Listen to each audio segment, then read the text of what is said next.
Olá, meus amigos, estamos começando mais um paulochagas.net aqui na Imagem TV e hoje eu quero começar com notícias amenas, notícias boas. Mas depois eu tenho algumas coisas a serem colocadas, eu gostaria que vocês ficassem até o fim do nosso programa para ver se vocês concordam ou não comigo, tá ok? Notícia boa, nesta segunda-feira começaram as aulas na Universidade do Planalto Catarinense e eu tive a honra de dar as boas-vindas aos novos calouros da universidade no curso de jornalismo, nota 5 no ENAD, enfim, considerado o melhor curso de jornalismo do estado de Santa Catarina.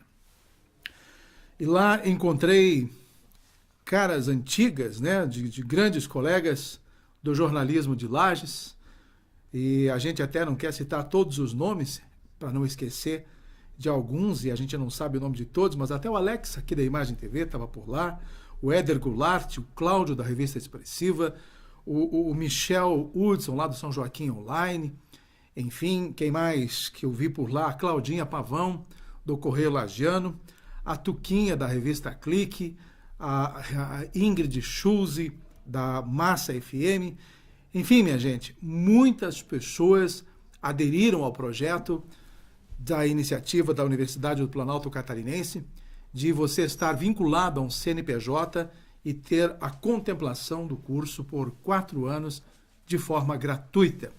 Então, parabéns a esses grandes colegas que também decidiram.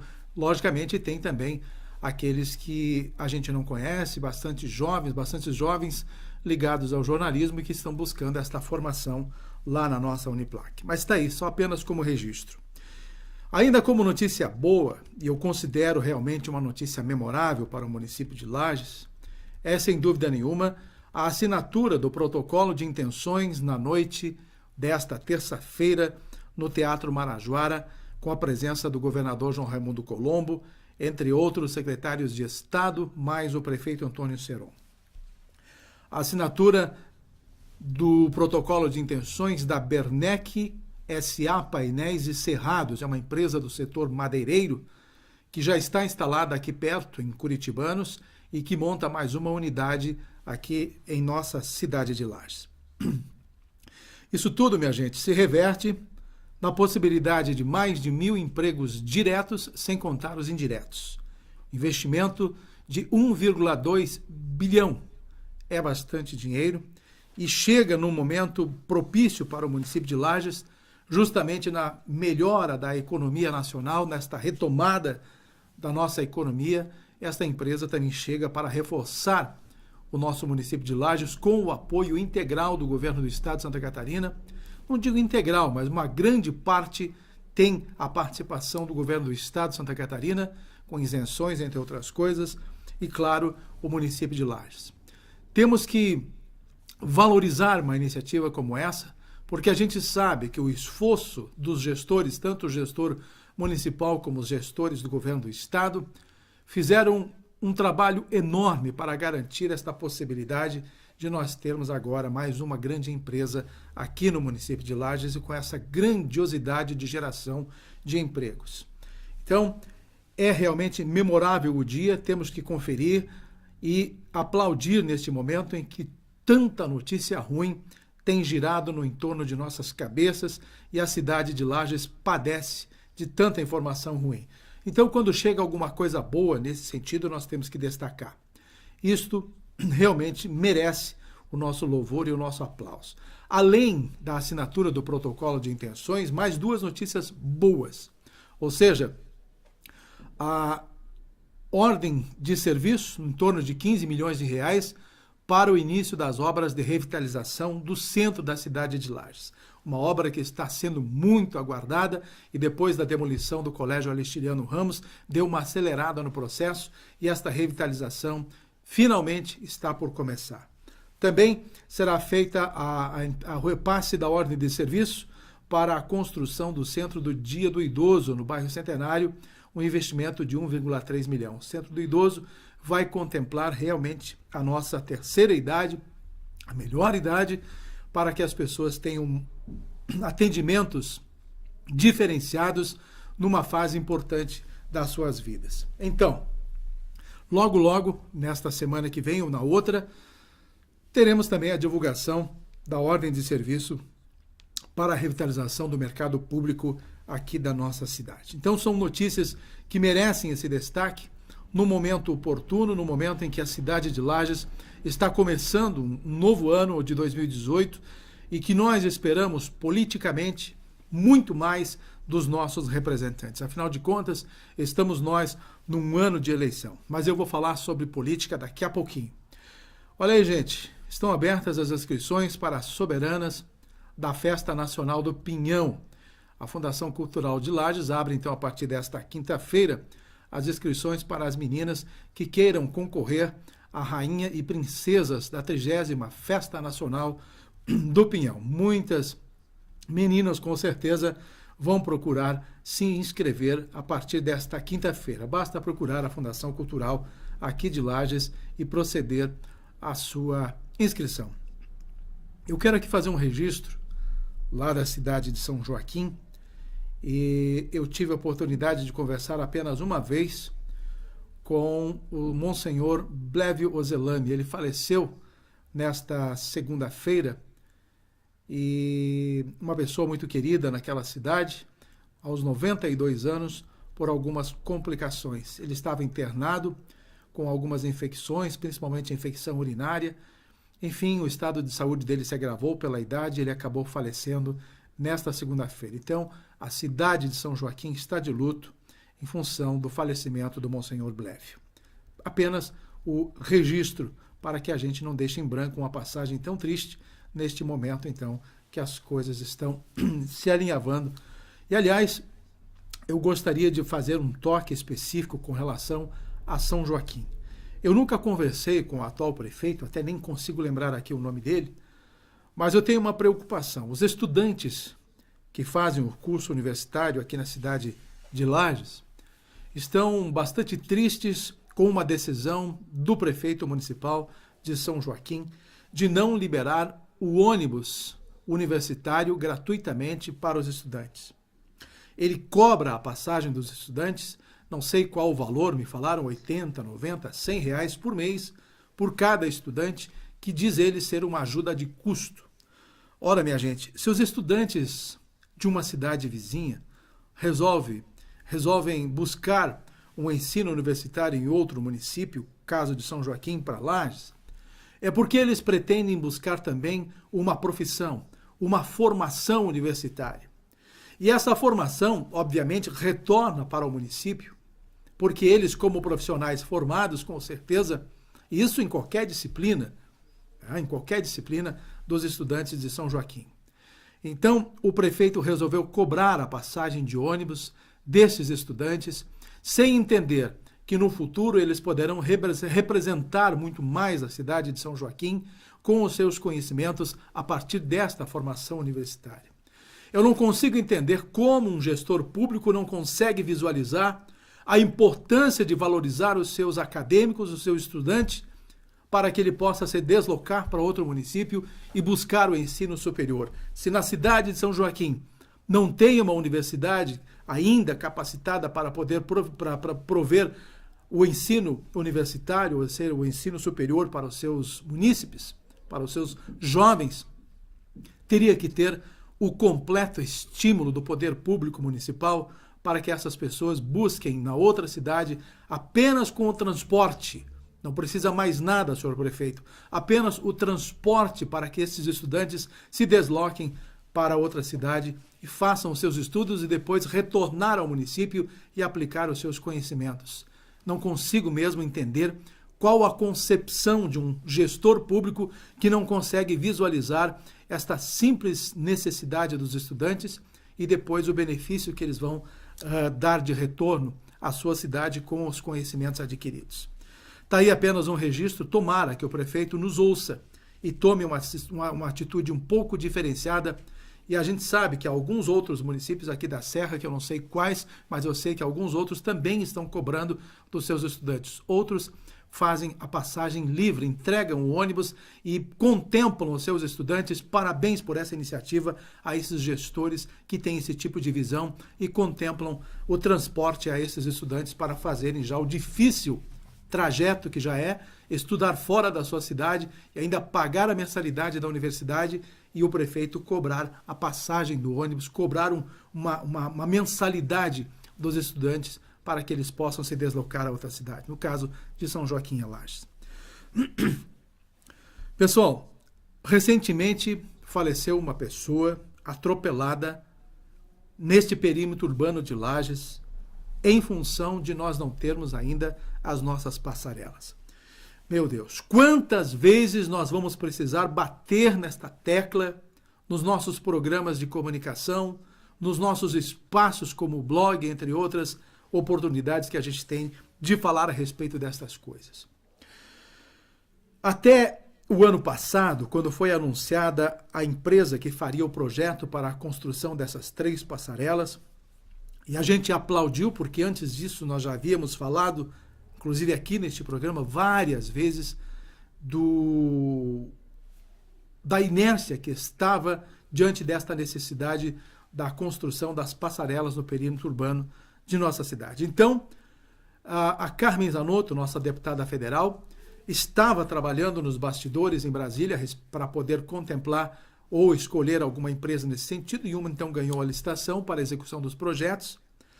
E eu não tenho ideia aqui exatamente de quantos meses já se passaram desde que essa empresa foi definida, mas é coisa de 8 meses, mais ou menos, 8, 9 meses, e nada de apresentação deste projeto.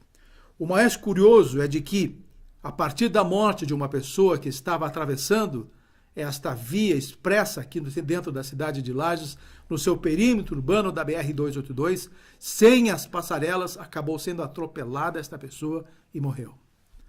O curioso que eu quero dizer é que ninguém se manifestou dessas autoridades, nem mesmo lamentando este terrível acidente do falecimento desta pessoa. Vamos esperar o que mais? Que aconteça outro acidente, outra lamentável morte, enfim, e assim por diante? Infelizmente, nós temos que cobrar, nós temos que bater nesta tecla até que definitivamente a empresa responsável apresente esses projetos, porque tem até os recursos para a edificação destas passarelas e finalmente comecem estas obras. Pelo amor de Deus, minha gente, chega de tanta espera. O que será que acontece nos bastidores? Se pelo menos nos explicassem, nos dessem uma nota de esclarecimento, dizendo quais os problemas que essas passarelas ainda não foram iniciadas, que contassem, olha gente, está acontecendo isso, mais isso e mais isso. Por isso que as obras não estão começando, por isso que os projetos não estão sendo apresentados. Mas a gente não sabe de nada. A comunidade só fica olhando para os lados e não vê nenhuma iniciativa nesse sentido. Gente do poder público municipal, gente das nossas esferas estadual, como Gabriel Ribeiro, Fernando Coruja, da esfera estadual da nossa Assembleia Legislativa, e Carmen Zanotto, lá do nosso Congresso, por favor, nos deem pelo menos informações, justifiquem claramente o porquê que estas obras até hoje não foram edificadas nesta BR-282, aqui no perímetro urbano da cidade de Lages. Também gostaria de ouvir de vocês, nossas autoridades, por que não se comentam, não se trabalham, não se tem um esforço conjunto da bancada catarinense no Congresso e do Senado para que possamos, quem sabe, a construção de uma terceira pista na BR-282. Ao menos isso. Aí vem a televisão estadual, a NSC, apresentando uma série de reportagens dos acidentes nas estradas e colocando a BR-282 como sendo a mais perigosa, a que mais acumula acidentes com mortes, com estragos, enfim, com acidentes com danos materiais e muita gente ferida. E a 282 está lá, desse jeito, sem que não haja nenhum movimento do Ministério Público, enfim, das classes empresariais, do setor político. Não se luta por uma causa e a gente sente isso na pele. Então, pelo menos, a gente consegue gritar alguma coisa através desses espaços de comunicação para dar na orelha dessas pessoas, enfim, que abram os ouvidos e elas ouçam definitivamente um apelo para que possamos, então, tomar uma iniciativa diante da duplicação ou a terceira pista. O mesmo acontece com a BR-116. a BR-116, pelo menos tem alguma iniciativa sendo trabalhada através da empresa que faz o pedágio, a Alteres, enfim, que faz o pedágio na BR-116. Aliás, a 116 está repleta de obras. Cada viagem que você faz até a ponte do Rio Pelotas, você para em 3 ou 4 pontos, porque estão realmente fazendo melhorias nessas obras. Mas a minha tristeza é não ver pelo menos uma terceira pista, ou pelo menos a necessidade de duplicação, porque esses pedágios poderiam então aumentar os seus valores, e a gente não se importa de pagar um pouquinho mais de pedágio, desde que os benefícios retornem para os motoristas, para as pessoas que usufruem dessas estradas. Até quando, minha gente? Aí eu entro então agora num período eleitoral. Mais uma vez, com certeza, e eu vou fazer a questão de cobrar, assim que eu tiver a oportunidade de conversar com os pré-candidatos ao governo do estado de Santa Catarina, qual o pensamento para a melhoria da segurança dessas estradas? A 470, então, é um caos na região do Vale do Itajaí. Outro dia eu tive que ir a Jaraguá do Sul, uma viagem que demoraria, em tempos normais, 3 horas e meia. Eu levei 7 horas para chegar em Jaraguá do Sul. A travessia ali por Rio do Sul, mais à frente, Blumenau, meu Deus do céu. É um caos. Você anda a 1 quilômetro, mais ou menos, fazendo meia hora por quilômetro, porque você vai andando metro por metro atrás dos outros veículos, devido à obstrução dos carros que precisam seguir viagem e passar por aquelas vias. E isso tudo, infelizmente, não há uma reportagem ampla da NSC, por exemplo. Ela faz a reportagem dos acidentes. Talvez a partir desta conscientização, deste número de mortes e de todo esse número de carros, enfim, arrombados e pessoas feridas, talvez uma iniciativa toque o coração e a mente das nossas autoridades para que se reúnam e comecem a bater nessa tecla. É um assunto que nunca deveria ter saído de pauta de todas as reuniões, inclusive da ACIL, da CDL e do Fórum de Entidades, enfim, dos grupos que decidem basicamente estas questões. Vamos continuar batendo. Vou levar essas informações, esse tipo de crítica também para os meus espaços escritos, porque lá fica e as pessoas precisam saber desta questão. Aí então vem agora o período de eleições. Como eu disse, estas pessoas vêm com suas promessas e a gente acredita, infelizmente a gente acredita. São tão persuasivos nas suas colocações que tudo que falam a gente acredita. Opa, desta vez as coisas vão acontecer. O cara lá prometeu. Começa o ano, é eleito o vivente e a gente acaba não tendo nada do que ele prometeu sendo executado. Mas enfim, nesse mundo político, João Raimundo Colombo faz o seu último ato público aqui no município de Lages, nesta terça-feira, então, com a assinatura do protocolo de intenções para a instalação da Bernec aqui no município de Lages. Depois disso, no dia 15, o governador se afasta, dia 15 ou 16 agora de fevereiro, ele se afasta, pede o licenciamento das suas funções de governador e entrega a caneta, não esta azulzinha aqui comum, mas a caneta para o comando do estado de Santa Catarina ao vice Eduardo Pinho Moreira. Tudo bem, teremos um governante em Santa Catarina, esse não é o que conta.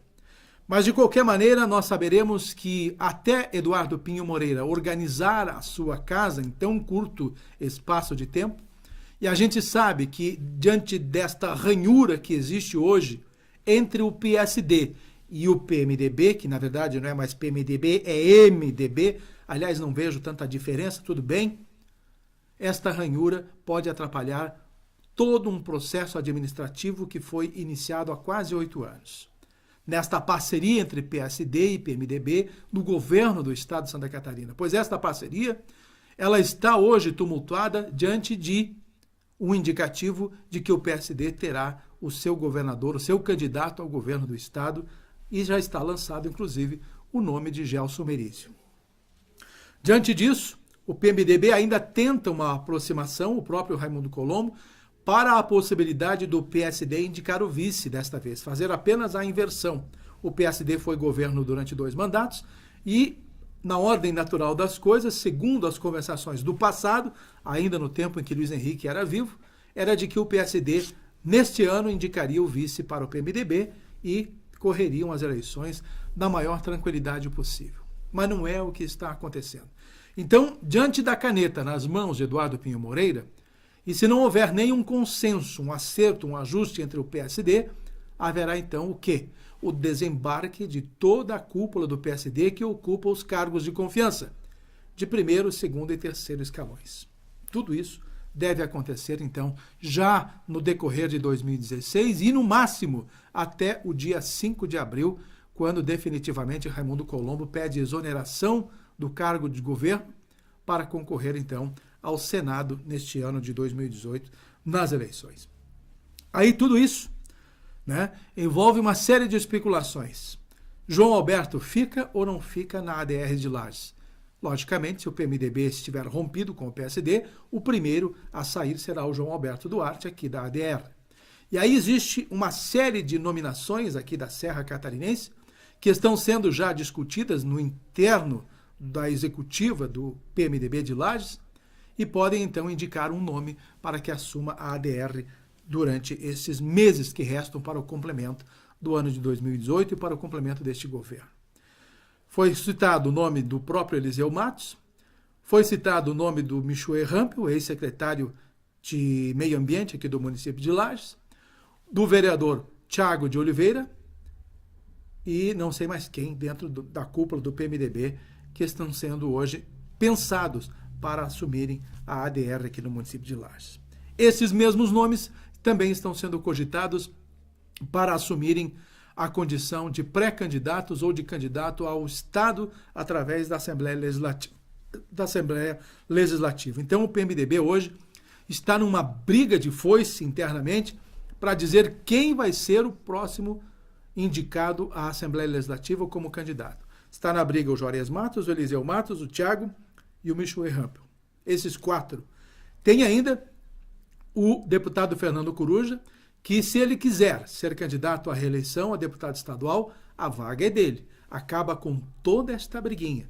Mas eu conversei com o Fernando Coruja há poucos dias e ele disse que está decidido a deixar a política e se dedicar exclusivamente à sua vida profissional e cuidar da família, enfim, se aposentar do campo político. Então, dentro do PMDB hoje está um pandemônio para a indicação de quem vai ser o candidato a deputado estadual. A federal nem se fala, né? Nós estamos hoje nesta preocupação. Nos demais partidos, as definições estão mais tranquilas. O PSD, na região, já tem o nome do Gabriel Ribeiro, já estabelecido como sendo o pré-candidato à reeleição, e ele é, como deputado estadual, o que tem preferência nesta possibilidade. O PSDB deverá indicar o Roberto Amaral. Aliás, o Roberto Amaral, empresário da comunicação, já tem dito que será candidato à Assembleia Legislativa, inclusive deixou o comando, a presidência do Orion Park, que era o último vínculo, mais ou menos, que ele tinha, né, um vínculo público com a presidência do Orion Park. Vai se dedicar exclusivamente agora ao seu projeto de chegar à Assembleia Legislativa. Então, tranquilos estão basicamente o PSD, o PSDB, talvez o PR com o Márcio Machado, que também já existe alguma definição, e outros partidos nanicos estão também se assanhando para estas eleições e lançar os seus próprios candidatos. Então, basicamente, neste mundo político, são essas as decisões. Por hora, a gente vai buscar novas informações, até porque eu gostaria de que tivessem já mais ou menos esta nominata dos pré-candidatos aqui da Serra Catarinense já definida, para que a gente pudesse ir trabalhando esses nomes e sempre alertando, né, minha gente? O número de candidatos a deputados estaduais será muito grande nestas eleições e nós temos novamente a preocupação de não eleger nenhum e desta vez ficarmos sem representantes na Assembleia Legislativa. Eu torço muito para que nós tenhamos de 2 a 3 nomes eleitos. Seria uma glória 3 representantes na Assembleia Legislativa ou, no mínimo, 2. Um já é pouco. Tá bom, minha gente? Um grande abraço a vocês e até a próxima semana, se Deus quiser. Estaremos de volta com mais um paulochagas.net aqui na Imagem TV. Até lá.